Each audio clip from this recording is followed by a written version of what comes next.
siguraduhin yung dalawa na papakasalan ako ni Vanessa.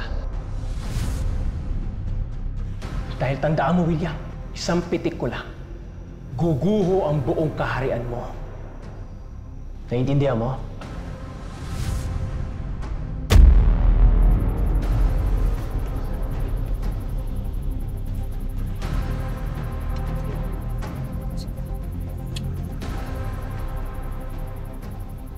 Anong plano mo, William?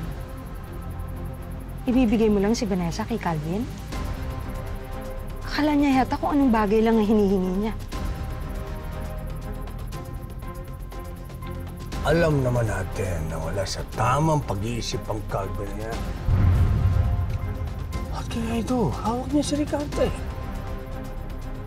Kahit anong oras, kayang ilabas ang baho ko ng Calvin yan. Papakilusin ko si Anselmo at si Neil.